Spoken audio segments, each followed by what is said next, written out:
Hi everyone, I'm Diane Bergeron, President, CNIB Guide Dogs, and Treasurer for World Blind Union.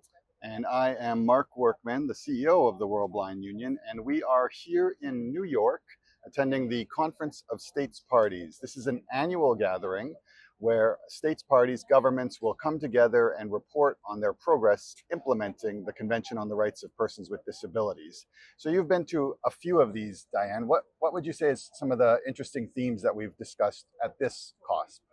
So I would say the key thing for me is around situations of risk and humanitarian emergencies.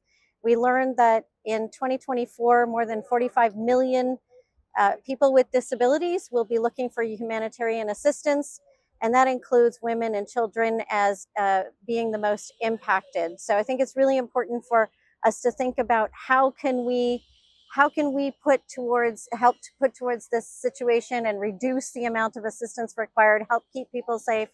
So, reducing violence and thinking about climate change and action on environment.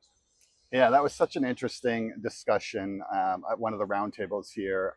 And I think very timely as well. We're in a world where there are wars and there's climate change and there is inflation and economic struggles. And we're really seeing the rights of persons with disabilities get threatened in this world. And so it's more, now it's more than ever important for us to be at the United Nations advocating on behalf of persons with disabilities.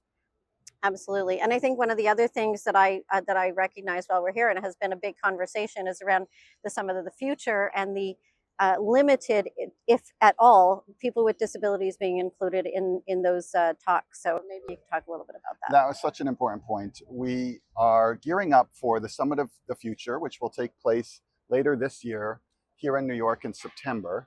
And we have found that persons with disabilities are just not being included in the conversation. And so we are here to advocate for inclusion of our issues, of our concerns in those global conversations, because they're really going to set the direction that the world moves in over the next 6 to 10 years. And we need to make sure that our issues are taken into consideration.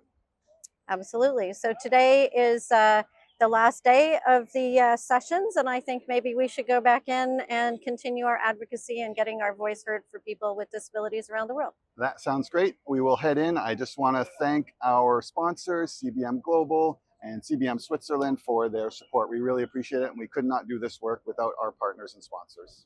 Thanks very much. Bye, everyone.